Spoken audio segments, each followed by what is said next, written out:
의미 없는 예배 참 많죠. 그리고 공허한 예배 참 많습니다. 경건의 모양을 잊죠. 조명, 또 음악, 엄숙함, 좋은 음향 장비 등등 사람의 마음을 사로잡는 것들 잘 갖추어져 있지요. 그러나 정말 하나님께서 임재하시는 예배, 성령께서 역사하시는구나, 또 하나님께서 우리 예배를 받으시는구나, 이러한 성령의 초자연적인 감동과 임재의 역사를 경험하는 예배는 정말 드뭅니다. 오늘날 우리의 예배가 이렇게 된 여러 이유 중에 하나는 우리의 삶의 예배가 없기 때문입니다. 우리의 삶의 엉망인 모습이 우리의 예배를 망치고 있다는 것이죠. 선지자 아모스가 이렇게 외치지 않았습니까? 너희 성회들을 기뻐하지 아니하나니 너희가 내게 번제나 소제물을 드릴지라도 내가 받지 아니할 것이요 너희의 살진 희생의 화목제도 내가 돌아보지 아니하리라. 오직 정의를 물같이 공의를 마르지 않는 강같이 흐르게 할지어다. 이러한 하나님의 말씀을 선포했습니다. 그런데 이것이 어디 아모스 시대만의 문제였겠습니까? 부끄럽게도 우리도 입술로는 하나님을 예배하지만 삶으로는 예배하지 않고 있습니다. 주일을 한 주의 거룩한 날로 여기고 예배하면서 헌금도 드리고 신앙 고백도 드리고 찬양과 기도도 드리고는 합니다만 우리 삶 전체가 거룩한 하나님의 시간이라고 하는 사실을 잊고 살아갑니다. 스가랴 선지자 하루는 이런 말씀을 듣게 되지요. 오늘 우리가 살펴보려는 스가랴 14장 20절과 21절 말씀은 말세에 이루어질 또 예수 그리스도를 믿는 성도들에게 나타날 여러 일들을 설명하고 있는데 그 중에서도 마지막 말씀이 이 말씀입니다. 그 날에는 말 방울에까지 여호와께 성결이라 기록될 것이라. 여호와의 전에 있는 모든 솥이 제단 앞 주발과 다름없을 것이니 예루살렘과 유다의 모든 솥이 만군의 여호와의 선물이 될 것인즉 성물이 될 것인즉 제사 드리는 자가 와서 이 솥을 가져다가 그것으로 고기를 삶으리라. 여호와께 성결이라고 하는 단어가 나오네요. 그렇죠? 그날에는 말방울에까지, 말방울만이 아닙니다. 말방울에 이르러까지 여호와께 성결이라 기록될 것이다 말하고 있습니다. 여러분, 이 말이 아무데나 사용되는 것은 아니죠. 여호와께 성결, 여호와께 성결하라, 이 말이 아무데서나 사용되는 것이 아닙니다. 출애굽기 28장에 따르면 하나님께서 말씀하셨는데요, 순금으로 24K 안 됩니다. 18K 안 돼요. 순금으로 패를 만드는데요, 도장을 새기듯이, 여러분 도장 새기는 거 기억나시죠? 자, 나무 도장이든지 옥 도장이든지 아니면 뿔 도장이든지 거기를 이제 그 예리한 걸로 이렇게 파잖아요. 그래야 글자를 새기지 않습니까?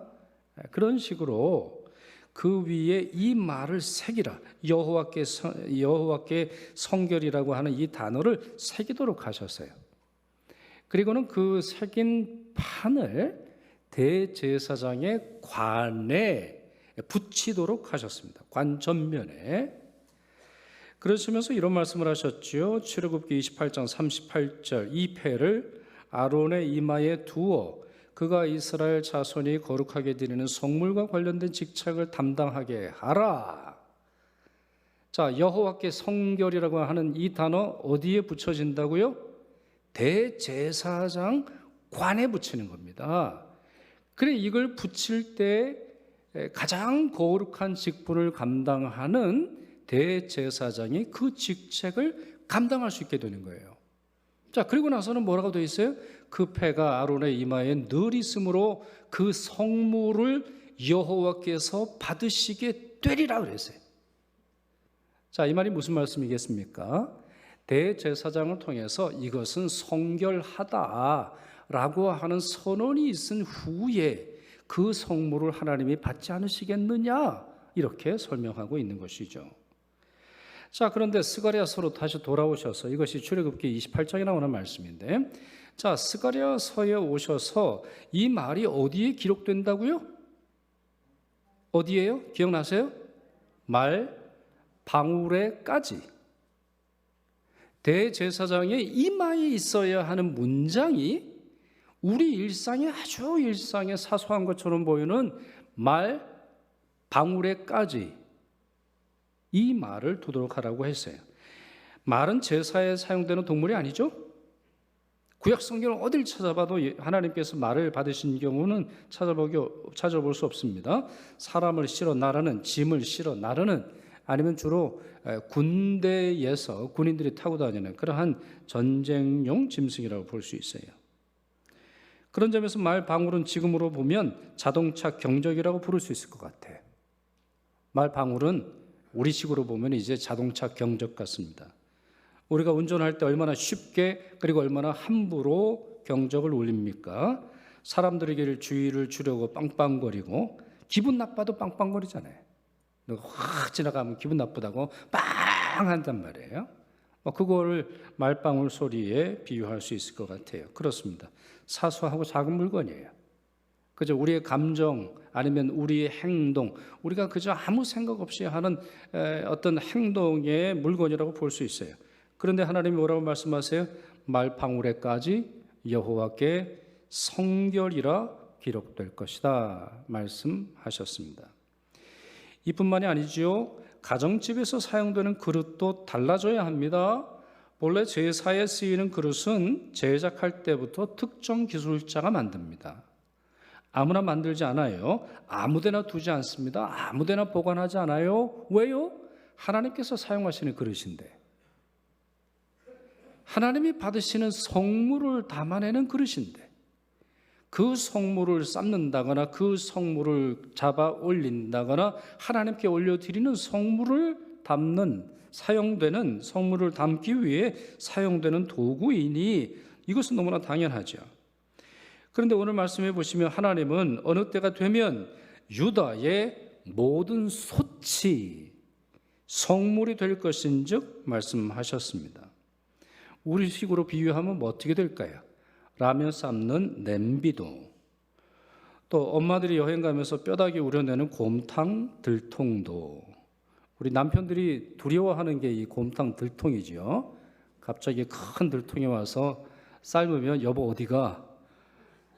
알아서 잘 살아. 이래서 이제 여기 반찬 있고 여기 파 썰어놨으니까 며칠 어디 다녀올 테니까 잘 살아 하는 어떤 들통도, 아기 기저귀 삶는 빨래솥도 성물이 된다는 겁니다.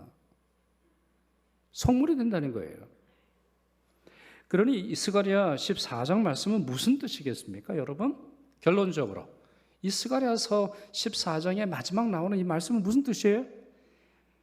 예배와 일상, 종교와 생활, 개인의 경건과 공공의 윤리가 서로 따로 존재하는 것이 아니라는 말씀 아니겠습니까? 예배당에서만이 아니라 일상에서도 예배의 삶을 살아야 하나님께서 기쁘게 받으신다라는 말씀 아니겠습니까? 이 사실을 우리에게 잘 알려주는 또 다른 말씀이 로마서 12장 1절입니다. 사도 바울이 이렇게 말하지요. 그러므로 형제들아, 내가 하나님의 모든 자비하심으로 너희를 권하노니 너희 몸을 하나님이 기뻐하시는 거룩한 산 제물로 드리라. 이는 너희가 드릴 영적 예배니라. 이렇게 설명합니다. 이 말씀은 세 부분으로 되어져 있는데요. 자, 첫째, 하나님의 모든 자비하심으로 권하노니 그랬어요. 하나님의 모든 자비하심으로 권한다. 하나님의 모든 자비하심으로 권한다. 무슨 말이겠습니까? 로마서 1장 1절에서부터 11장까지의 교리적 내용을 압축하는 말입니다. 성도 여러분, 여러분은 하나님의 자비로 구원받으셨잖아요. 여러분은 믿음으로 말미암아 그분의 은혜로 구원을 받지 않으셨습니까? 여러분의 행동으로 구원받은 게 아니고 여러분은 죽을 수밖에 없는 죄인이었고 여러분에게는 어떠한 의도 없었으나 예수 그리스도의 믿음, 예수 그리스도의 긍휼로 말미암아 믿음으로 그 의가 여러분에게 전가되지 않았습니까? 여러분이 새로워지지 않았나요? 여러분들이 구원받았잖아요. 여러분들이 주님으로 말미암아 새로워졌잖아요. 이 사실을 상기시키고 있어요. 그게 끝이 아니라고 하는 사실을, 예수 그리스도께서 구원하신 이유가 있다라고 하는 사실을, 여러분의 행동이 아니라 예수 그리스도의 자비로 구원을 받으셨으나 이제 구원받은 자로서 여러분의 행동을 요구한다는 사실을 설명하기 위하여 내가 하나님의 모든 자비하심으로 너희를 권한다. 그리고 나서 두 번째 부분이 뭐죠? 너희 몸을 하나님이 기뻐하시는 거룩한 산 제사로 드리라. 자, 다시 한번 단어 하나를 보시겠어요? 너희 몸을 하나님이 기뻐하시는 거룩한 산 제물로 드리라. 죽은 제물이 아니죠. 죽어있는 제물이 아니에요. 여러분 이 말씀 보시면 구약의 내용과 상당히 다르죠. 자, 또 좀 이따 이 말씀 이제 살펴볼 텐데, 그리고 나서 이제 세 번째 부분에서 이것이 바로 너희가 드릴 영적 예배니라 그랬어요. 영적 예배. 자, 영적 예배라고 하는 말이 아주 중요한데 원문에서 나오는 단어를 통해서 살펴보면은 조금 번역이 영적 예배니라 보다는 더 적합한 단어를 찾아야 되지 않을까 생각을 합니다. 왜냐하면 많은 사람들이 영적 예배다 이러면 물질적 예배가 아니라는 말인가 보다, 아니면 세속적인 예배가 아니라는 말인가 보다 이렇게 생각을 합니다만, 영어로는 reasonable이라고 되어 있고 헬라어로는 logikos라고 되어 있습니다. 여러분 logical 아니면 logic 이런 말 영어에서 들어보셨을 거예요. 논리적인, 합당한, 인정할 수 있는 이런 말이에요. 그래서 영어 성경에서는 reasonable 이렇게 되어 있는데 합당하다, 타당하다 이 말입니다. 그러니 원문대로 우리가 직역을 해본다면 하나님께서는 우리가 하는 이 입술의 예배, 마음의 예배뿐만 아니라 우리의 몸으로 하는 행동을 통하여 산제물로 드릴 때 그 예배를 합당한 예배, 더 풀어서 말하면 뭐죠?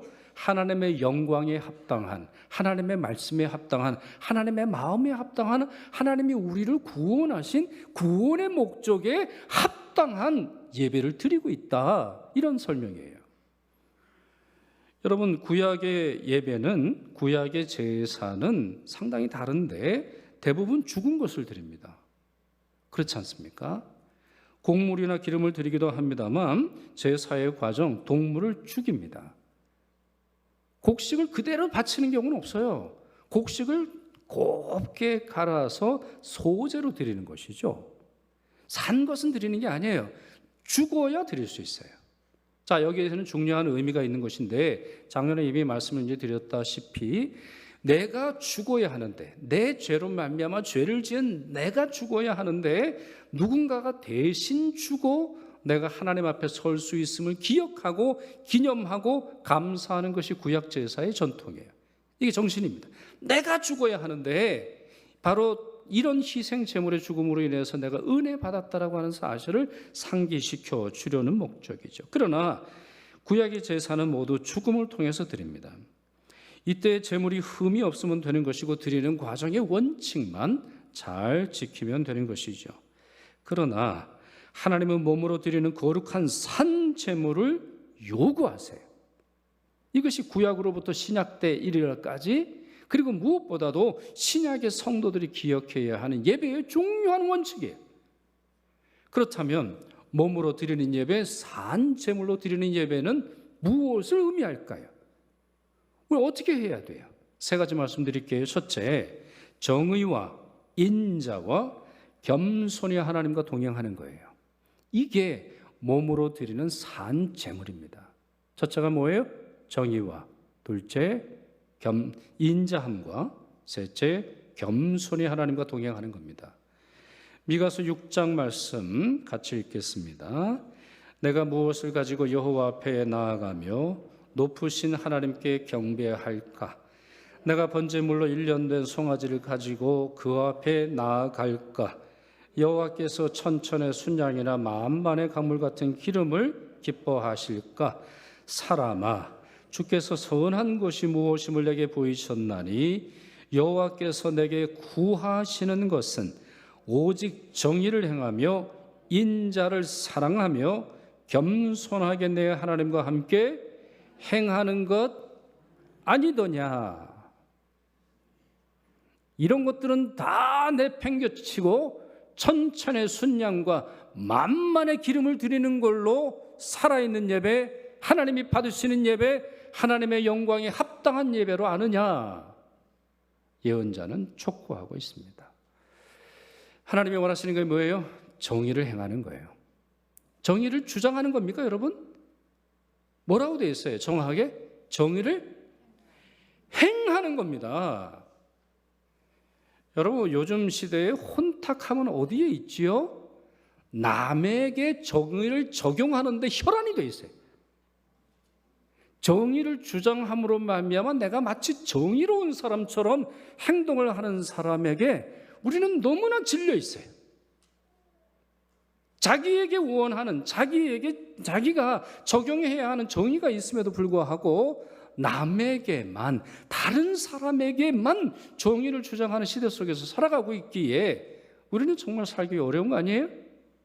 두 번째, 인자를 사랑하며 사람을 뜻하는 게 아닙니다. 인자가 아니라 여기 인자함을, kindness, 친절함을, 상냥하고 부드럽고 누군가를 사랑하는 것, 행동 자체를 사랑하라는 거예요.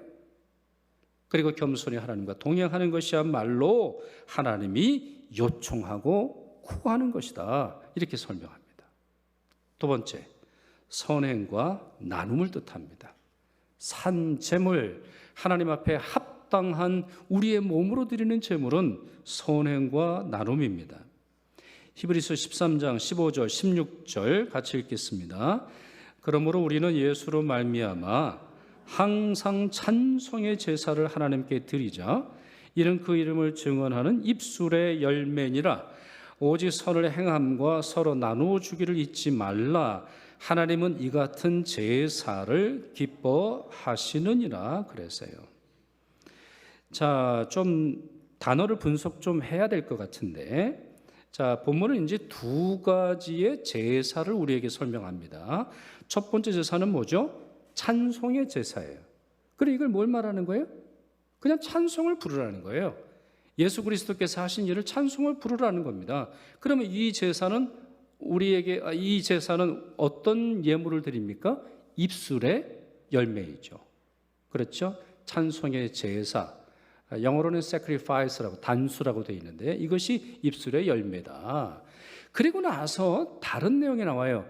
선을 행하고 나누어 주는 것도 잊지 마십시오. 입술로 하나님을 찬양하는 걸로 그치지 마십시오. 하나님께서 우리를 구원하신 그 사실을 찬양하고 경배하는 걸로 멈추지 마세요. 선을 행하세요. 나누어 주세요. 자, 여기서 나눈다라고 하는 말은 뭐였어요? 재물을 나누는 거죠. 돈을 나누는 겁니다. 가난한 자에게, 어려움 당하는 자에게, 힘겨운 자에게 양식을 나눠주는 거예요. 자, 그러면서 뭐라고 되어 있냐면은 하나님은 이 같은 뭐라고요? 이거에 제사라는 거예요. 입술의 열매만 제사가 아니고 찬양이 제사가 아니고 주일날 예배하는 것만 제사가 아니라 선을 행하고 나누어 주는 것도 제사라는 거예요. 자, 그런데 영어 성경을 보니까 복수형으로 되어 있더라고요. Such sacrifices라고 되어 있어요. 그러니까 입술의 열매를 드리는 건 찬송의 제사, 단수형으로 되어 있는데 내 삶으로 드리는 것은 복수형으로 되어 있어요. 그래서 이와 같은 제사들을 하나님이 기뻐하신다라고 되어 있습니다. 무슨 말이에요? 어쩌다 한번 선한 일 행한 것으로, 어쩌다 한번 가뭄에 콩 나듯이 하는 행동으로 하는 것이 아니라 반복적이고 일상의 행동이 되어야 된다는 거죠. 반복적이고 일상이 되어야 된다는 거예요. 내가 의식적으로, 의도적으로 하는 행동이 아닐 정도로 우리 삶에 평범하게 될 때 하나님은 그와 같은 제사들을 기뻐하신다 설명하고 있습니다. 마지막으로 셋째는 선한 성품이에요. 조금 전에 읽었던 말씀 속에서는 이제 행함, 공의를 행함, 선을 행함, 행동으로 겉으로 드러나는 그런 어떤 동작을 통해서 우리의 행위를 통해서 나타나는 예배가 있는 반면에 선한 성품의 예배가 있습니다. 착함과 의로움과 진실함은 빛의 열매인데요, 예수 그리스도를 기쁘시게 한다. 에베소서 5장 8절에서 10절까지 있어요. 자, 예수 그리스도를 기쁘게 하는 게 뭐라고요? 착함과 의로움과 진실함이에요. 성품의 착함, 성품의 의로움, 성품의 진실함을 주님은 기뻐하세요. 여러분, 성령의 열매 잘 아시지요? 사랑과 희락과 화평과 오래 참음과 자비와 양선과 충성과 온유와 절제예요. 이게 다 뭡니까? 성품이에요. 성품이에요. 마음의 바탕이에요. 마음 바탕이 사랑으로 가득 찬 사람이 있어요. 마음 바탕이 절제하는 사람이 있어요. 마음 바탕이 온유한 사람이 있어요. 마음 바탕이. 여러분, 대지를 한번 생각을 해보세요. 대지가 우리 땅이 밭이 아니면 과수원이 그냥 가을철에만 아름답던가요? 가을철에 많은 열매가 있어서 그 열매가 그냥 가득가득 차가지고 돈 벌어줄 때만 아름답던가요? 그 사람은 장사꾼이에요. 농부는 그렇지 않아요. 농부는 봄에도 아름답고 여름에도 아름답고 때로는 정말 큰 태풍이 핥히고 지나가서 모든 열매가 떨어진 그 밭도 내 땅이고 내 밭이에요. 그 자체로 주어지는 아름다움에 농부는 감탄하지 않던가요? 하나님도 그러세요. 하나님도 우리의 착한 성품, 우리의 선한 성품, 우리의 믿음의 성품, 오늘 찬양대가 우리 찬양한 것처럼 사랑의 하나님을 닮은 그 성품을 보기를 원하세요.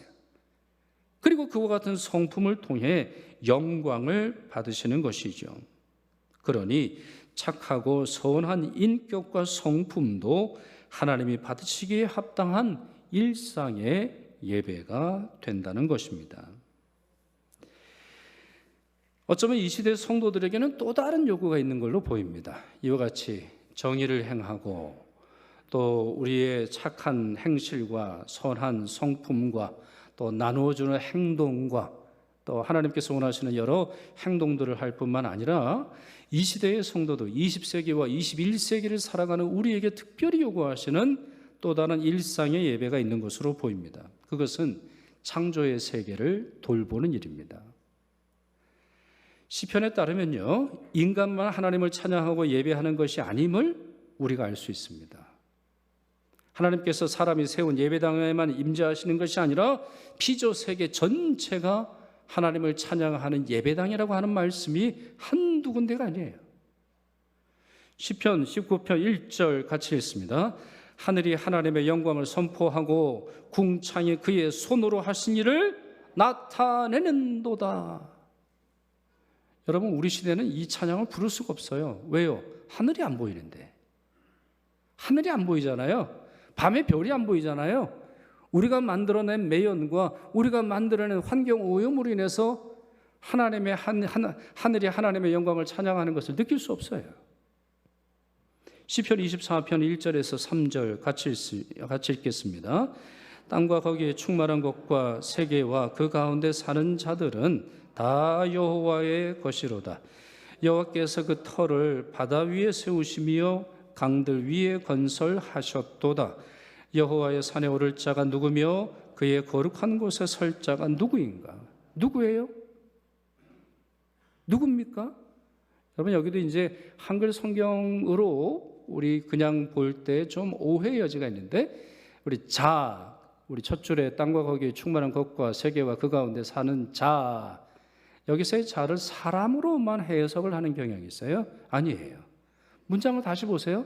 땅, 그리고 거기에 충만한 것, 그리고 세계, 그리고 그 가운데 살아가는 사람, 다 여호와의 것이라고 했어요. 그렇죠? 문장이 그렇죠? 땅, 그 가운데 충만한 것, 세계, 그리고 그 가운데 살아가는 사람들이 다 여호와의 것이다. 여호와께서 그 터를 바다 위에 세우시며 강들 위에 건설하셨도다.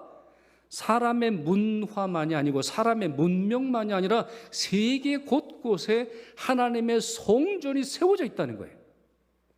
그러면 여호와의 산에 오를 자 누구며 그의 거룩한 곳에 설 자가 누구냐? 여기에 거룩한 곳, 여기에 여호와의 산은 뭘 의미하는 거예요? 하나님이 천지에 가득하게 그분의 성전으로 삼으신 곳에 오를 자가 누구냐 물어보시는 거예요. 근데 우리는 이와 같은 말씀 속에서 인간 중심의 신앙만을 생각을 해요. 야, 우리가 그래서 어디를 가야 되나 보다, 사람만 예배를 드리는가 보다, 이렇게 생각을 하고 있어요. 아니에요. 모든 만물에 깃들어 있는 하나님의 영광을 모든 만물이 찬양하기를 원한다는 걸 이해할 수 있어요. 시편 104편 1절에서 3절입니다. 제가 읽지요. 주는 심히 위대하시며 존귀와 권위로 옷 입으셨나이다. 주께서 옷을 입음같이 빛을 입으시며 하늘을 휘장같이 치시며 물에 자기 누각의 들보를 얹으시며 구름으로 자기 수레를 삼으시고 바람 날개로 다니신다 했어요. 천지 만물이 하나님의 영광의 도구가 되는 것이고, 그 모든 천지 만물을 통해서 하나님의 영광이 우리에게 비추어지는 거예요. 사람의 문명만이 아니라 구름도 바람도 흘러가는 시냇물 속에서도 하나님의 영광이 있음을 찬양하고 있어요. 그저 시적 표현일까요? 그저 상징적 표현에 불과할까요? 아니에요. 우리가 어떻게 그렇게 해석할 수 있어요? 자연 안에서 예배하고 자연을 통해서 하나님의 영광을 묵상하고 자연에 깃들어 있는 하나님의 영광을 바라보는 성도의 고백인 것이죠. 그러니 피조 세계는 예루살렘 성전이나 성막을 짓기 훨씬 이전부터 하나님을 예배하는 장소였던 것이지요. 그러나 우리 세계는 어떻습니까? 너무나 많이 망가졌고 더럽혀졌고 파괴되지 않았습니까? 너무나 많은 생명체들이 인간의 잘못으로 인해 멸종했고 멸종해 가고 있습니다. 웬델 벨이라고 하는 미국 시인이 이런 말을 했는데요. 우리 슬라이드에는 다른 분의 이름으로 들어가 있는데 그냥 지금 이제 정정이 됐네요. 네. 자, 그가 이런 말을 했어요. 늘 그렇듯이 지금 우리의 의무는 이 세상의 선하고 아름다운 피조물을 낭비하며 오염시키는 삶의 습관을 버리는 일이다. 과거의 그 피조물들은 신의 선물로 여겨졌지만 이제는 천연 자원으로 지칭되고 있다. 자원이라는 거예요. resources. 사람을 이롭게 하는 도구에 불과한 걸로 인식하고 있다는 것입니다. 그렇습니다. 세계라는 예배당이 망가지고 있습니다. 주님의 높고 위대하심을 찬양하라고 하나님이 세계를 지으셨으나 숲속이나 산속에서 지저귀는 새소리는 비명소리가 되었고 고요하게 흐르며 주님의 솜씨를 노래해야 하는 시냇물은 막혀버렸습니다. 하나님의 성도들조차 이와 같은 아름다운 찬양은 부르면서도 이와 같은 세계가 망가졌다고 하는 사실에 아무런 감정도 가지지 못하고 있습니다. 아닙니다. 이대로는 다 망하고 맙니다. 사람에게 공의와 사랑과 선행을 베푸는 것이 일상의 예배라면 땅과 하늘과 동식물과 자연에게 공의와 사랑과 선행을 베푸는 것도 예배가 되지 않겠습니까? 하나님은 말 방울까지 성결하라 말씀하셨어요. 말 방울까지. 그러니까 말이 달릴 때 내는 소리 안에서도 하나님의 성결이 드러나야 한다는 말씀인데요. 사람이 욕심을 품고 쉴 수 없이 채찍질로 말을 달리게 해서 끊임없이 그 방울이 쉴 수 없이 울린다고 강요한다면, 울리도록 강요한다면 그 말방울 소리는 찬양의 소리, 성결의 소리가 아니라 비명의 소리가 되겠죠. 그처럼 쉼 없이 울려대는 말방울 소리가 성결하겠습니까? 더 많이 벌고 싶고 더 멀리까지 가고 더 많이 쓰고 싶어서 하는 인간의 행동을 통해서 여호와께 성결이라고 하는 말이 적용이 되겠습니까? 이미 광고 드린 것처럼 저희 교회는 이번 사순절의 생태계를 보존하기 위해 몇 가지를 실천해 보려고 합니다. 작고 사소한 일처럼 보여서 그거 한다고 세상이 달라지겠느냐 묻는 분들이 계실지 몰라요.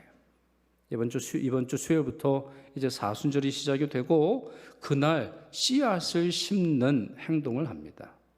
어떻게 보면 그거 한다고 해서 산소가 더 만들어지겠냐, 공기가 정화되겠냐 이렇게 질문하실 분도 계실지 모르겠습니다만 우리부터, 나부터 작은 행동에서부터 내 밥주발이 하나님이 사용하시는 거룩한 그릇이 되고 내 삶의 말방울까지 여호와께 성결, 삶으로 드리는 일상의 예배를 드린다면 하나님이 그 가운데서 놀라운 일을 이루실 줄 믿습니다.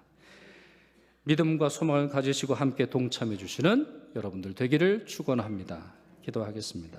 사랑의 하나님, 주신 말씀을 통하여 우리 일상의 거룩함과 성실함을 하나님께서 요구하심을 알게 되었습니다. 그 선하신 뜻을 기억하며 정의와 선행과 나눔과 섬김과 돌봄과 긍휼의 삶을 살려 하오니 저희를 도와주옵소서. 무엇보다 말씀과 양식이 없어 기갈 중에 있는 영혼들을 구원하는 일에 저희를 사용하여 주옵소서. 우리 주 예수 그리스도의 이름으로 기도드리옵나이다. 아멘.